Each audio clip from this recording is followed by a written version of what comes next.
Berlin, 1944. The Reich is burning at its edges. Stalingrad is a memory carved in defeat. The Normandy beaches are lost. Soviet armies are pressing from the east. Allied bombers fill the skies over German cities every night.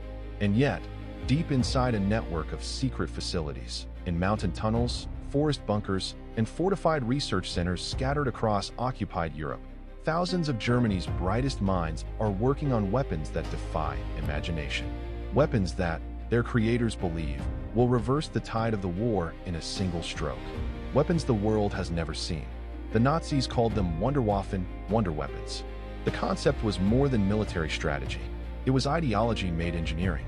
Hitler had always believed in the genius of the German people, in the supremacy of Aryan science, in the possibility of a technological leap so dramatic it would render conventional warfare obsolete. When the war began to turn against Germany, the Wunderwaffe program became something darker than strategy. It became desperation. What emerged from these programs was one of the most extraordinary and disturbing chapters in the history of science and warfare. Rockets that reached the edge of space. Jets that flew faster than anything on Earth. Cannons that fired shells from one country into another. Aircraft designs that looked like they came from another century. And projects so strange, so ambitious, and so secret that their full scope is still debated by historians today. Some of these weapons worked. Some killed thousands. Some never left the drawing board. And some, the strangest ones, remain shrouded in enough mystery and misinformation that separating history from myth is itself a challenge. This is the story of the Third Reich's race for impossible weapons, and why, in the end, they were too late, too few, and too mad to save a collapsing empire. No weapon program of the Second World War had more immediate, tangible impact on civilians than the Vergeltungswaffe, the vengeance weapons. The V-1 flying bomb was the world's first operational cruise missile, powered by a pulse jet engine that produced a distinctive buzzing sound, earning it the nickname Doodlebug by Londoners. It carried an 850-kilogram warhead at 640 kilometers per hour. Between June 1944 and March 1945, over 9,500 V-1s were launched at England. Approximately 2,400 reached London, killing over 6,000 civilians and wounding 18,000 more. But the V-1 was eclipsed by something far more terrifying, the V-2. The V-2 was humanity's first ballistic missile. Designed by Wernher von Braun at the Piemont Research Center on the Baltic coast, it stood 14 meters tall, weighed 12,500 kilograms at launch, and reached an altitude of 88 kilometers, technically the edge of space. It struck its target at 5,760 kilometers per hour, 4 times the speed of sound, giving its victims no warning whatsoever. No air raid siren could help. No fighter could intercept it. No anti-aircraft gun could reach it. Over 3,000 V-2s were fired at Allied cities between September 1944 and March 1945. London and Antwerp were the primary targets. The human cost was devastating. Approximately 9,000 civilians killed by the rockets themselves. But the true horror of the V-2 program lay in its production. Built by slave laborers in the underground Mittelwerk factory in the Harz Mountains, more people died building the V-2. Approximately 12,000 concentration camp prisoners then were killed by the weapon itself. The V-2 was not just a weapon. It was the direct ancestor of every space rocket and ballistic missile ever built. The men who designed it, von Braun and his team, were brought to America after the war under Operation Paperclip, where they built the rockets that would eventually reach the moon. On July 18, 1942, test pilot Fritz Wendel climbed into the cockpit of a new aircraft and opened the throttle. The aircraft leaped forward on pure jet thrust, no propeller, no piston engine, and accelerated to speeds that no Allied fighter could match. The Messerschmitt Me-262 had flown. The Me-262 was the world's first operational jet fighter. Its 2 Junkers Jumo 004 turbojets gave it a top speed of 900 kilometers per hour, nearly 200 kilometers per hour faster than the best Allied piston fighters of 1944. Its 430mm cannon could destroy a heavy bomber in a single pass. In the hands of a trained pilot, it was essentially untouchable in level flight. Had it been deployed earlier and in larger numbers, the Me-262 might have made Allied strategic bombing of Germany prohibitively costly. But Hitler's obsession with using it as a bomber, rather than a pure interceptor, delayed its combat deployment by months. By the time it entered service in significant numbers in late 1944, Germany lacked the pilot training infrastructure, fuel reserves, and ground crew capacity to use it effectively. But the Me-262 was only the most famous of Germany's jet projects. The Heinkel He-162, the Volksjäger or People's Fighter, was designed in 90 days and was in production within months. Constructed largely from wood due to aluminum shortages, it was fast, dangerous, and nearly as fast as the Me-262. The Horten Ho-229, a flying wing bomber designed by the Horten brothers, was even more radical, a stealth aircraft decades ahead of its time. Built from a carbon and wood composite that modern analysis suggests had genuine radar-absorbing properties. Only one prototype flew before the war ended. Germany was building the future, too late to use it. While rockets and jets captured the imagination, Germany's engineers were also pursuing something more ancient, the cannon, and pushing it to extremes that bordered on the grotesque. The largest artillery piece of the war was the Schwerer Gustav, a railway gun of almost incomprehensible scale. Its barrel was 32 meters long. It fired shells weighing 7,100 kilograms to a range of 47 kilometers. It required a crew of 250 men and 2 full weeks to assemble at its firing position. It fired a total of 48 rounds at Sevastopol in 1942, devastating the Soviet fortifications. It was arguably the most expensive, impractical, and operationally useless weapon ever built at scale, a monument to engineering ambition completely divorced from battlefield reality. Far more strategically ambitious was the V3, the Hochdruckpump, or high-pressure pump. This was a supergun designed to fire shells at London from a fixed installation in Pas-de-Calais, France, using a series of side-propellant charges along an 130-meter barrel to accelerate the shell to hypersonic speeds.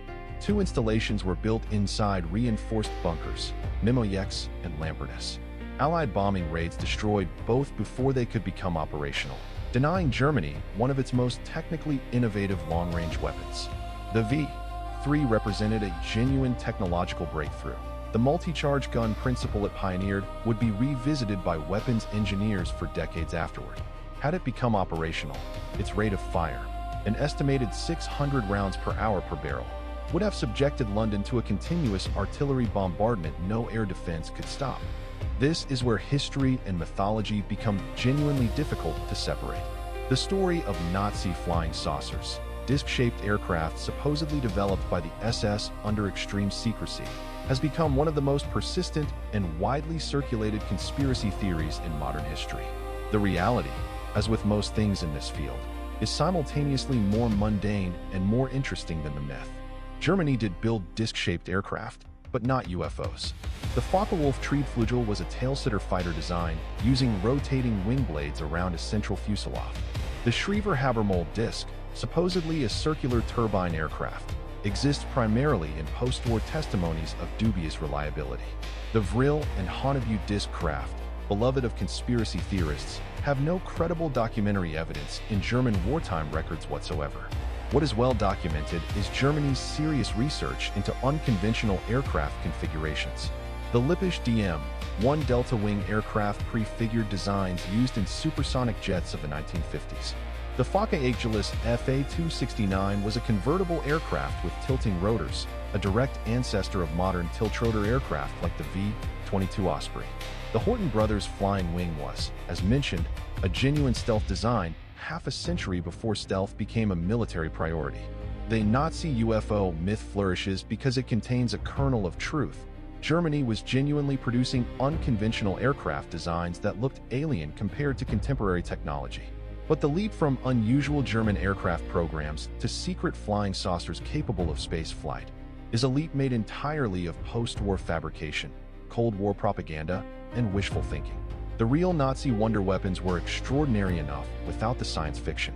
The most chilling chapter of the Wunderwaffe story is the one that came closest to succeeding, and the one with the most catastrophic potential consequences.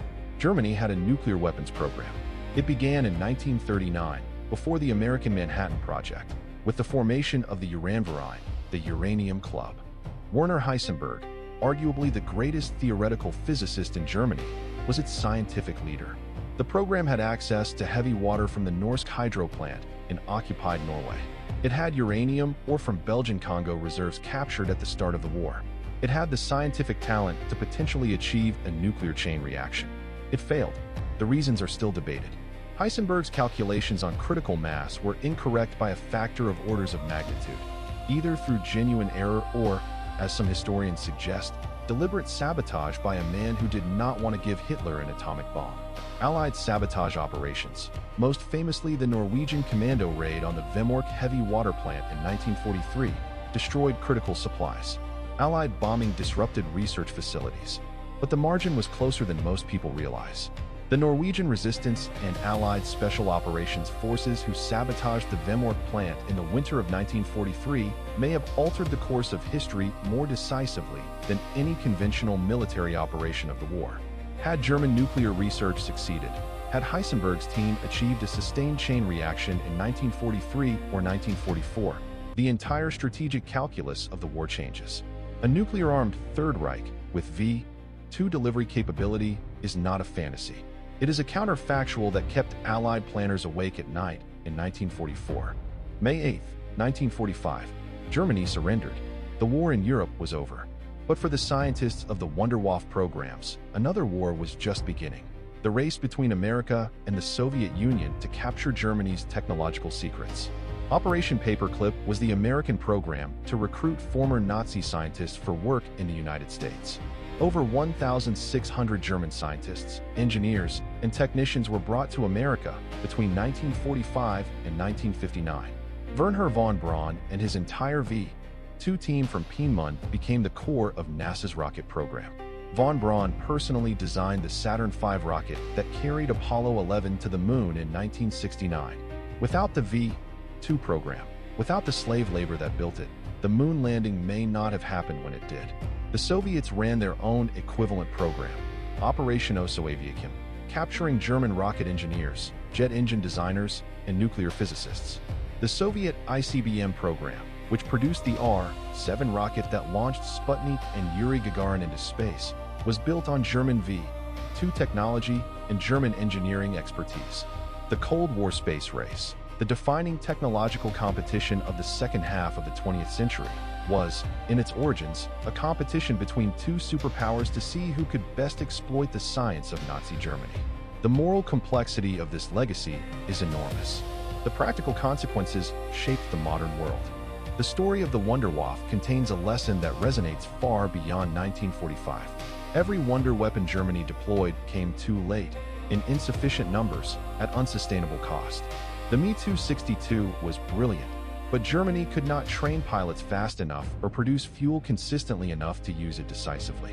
The V-2 terrorized London but consumed resources that could have produced dozens of conventional weapons with greater military effect. The atomic program failed at the critical moment. The superguns were bombed before they fired. The core fallacy of the Wunderwaffe philosophy was the belief that a single technological breakthrough could substitute for the grinding reality of industrial mobilization, strategic planning, and human sacrifice that won total wars.